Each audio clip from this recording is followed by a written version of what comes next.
La estabilidad laboral. Definición de estabilidad laboral. Guillermo Cabanelas define la estabilidad laboral como el derecho del trabajador para conservar su puesto mientras lo desee y el empresario carezca de causa justa para poder despedirlo. No obstante, la mayoría de tratadistas de derecho laboral coinciden en que la estabilidad laboral no tiene lugar cuando existe causa justa de despido judicialmente comprobada.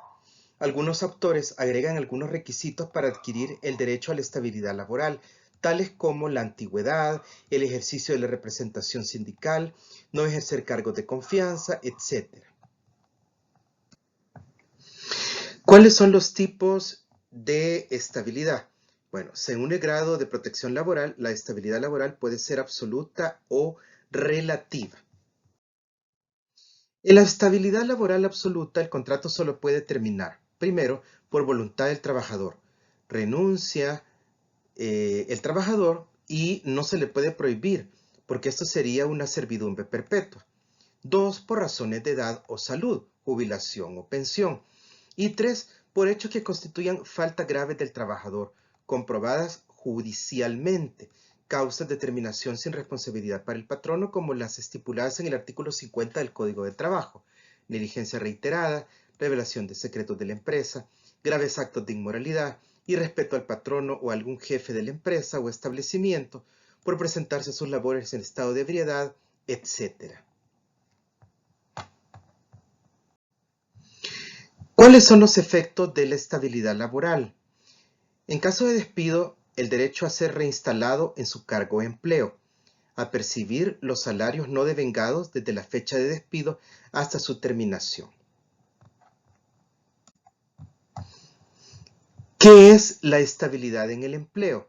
Según Guillermo Cabanelas, la estabilidad en el empleo se refiere a la subsistencia del contrato de trabajo mientras la empresa continúe. Debemos de tomar en cuenta que se puede celebrar contratos por obra o tiempo definido. En ese caso, la duración de la relación no estará sujeta tanto a la voluntad de las partes, sino a la subsistencia de la materia de trabajo. ¿Qué es la estabilidad en la función?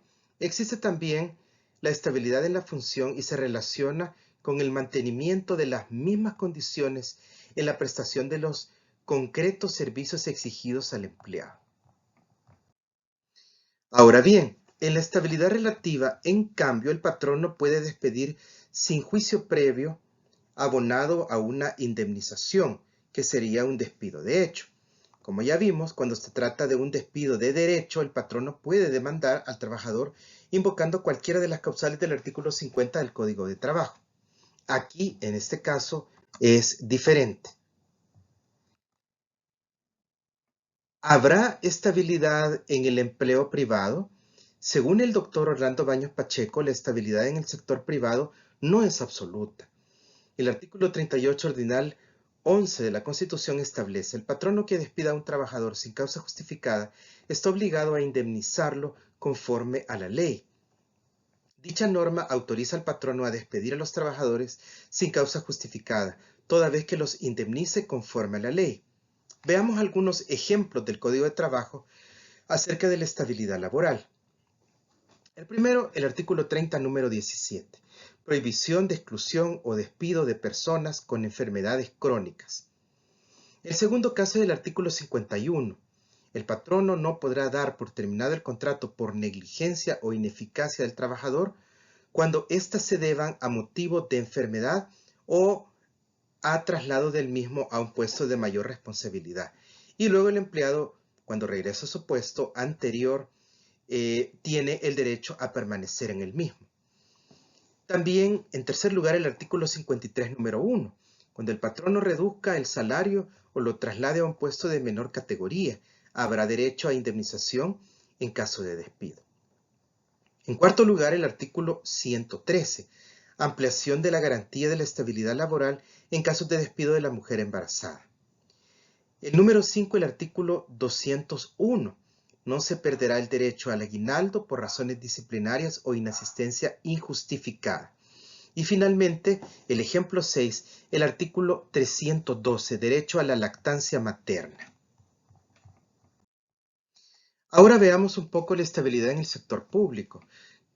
Con la estabilidad en el sector público se pretende que el funcionario o empleado público tenga la posibilidad de ir ocupando de manera progresiva diversos cargos durante su vida laboral. La estabilidad significa que el servidor público tiene derecho a conservar su empleo siempre y cuando subsista el puesto de trabajo, tenga la capacidad física y mental para desempeñar el cargo, que se desempeñe el cargo con eficiencia, que no se cometa falta que implique causal de despido, que subsista la institución. La estabilidad laboral significa también que el cargo no sea de confianza política o personal. Esto se encuentra en el amparo 326-2000, acumulado el amparo 829-2003. Asimismo, que la actividad efectuada sea de carácter permanente, que el cargo desempeñado no sea de confianza, entre otros aspectos. Veamos algunos ejemplos de la estabilidad laboral en la Ley de Servicio Civil. En primer lugar, el artículo 29. Los funcionarios y empleados públicos no podrán ser destituidos, despedidos, suspendidos, permutados, trasladados o rebajados de categoría, sino por los casos y con los requisitos que establezca la ley. El segundo ejemplo es el artículo 29, letra N. Prohibición de no ser objeto de despido o destitución el empleado o empleada que padezca de enfermedades crónicas, incapacitantes que requieran controles médicos frecuentes, rehabilitación o que necesite una atención técnica o médica especializada. El tercer ejemplo es el artículo 29A. Ampliación de la garantía de estabilidad laboral. Lo mismo que ocurre en el Código de Trabajo, a la mujer en estado de gravidez. El ejemplo 4, artículo 52, inciso segundo, prohibición de exclusión, despido o destitución de empleado con enfermedades crónicas incapacitantes, igual que en el Código de Trabajo. Y el último ejemplo, el número 5, el artículo 61, nulidad de la destitución o despido del empleado o funcionario sin motivo legal, debiendo seguirse el procedimiento de nulidad ante el Tribunal de Servicio Civil.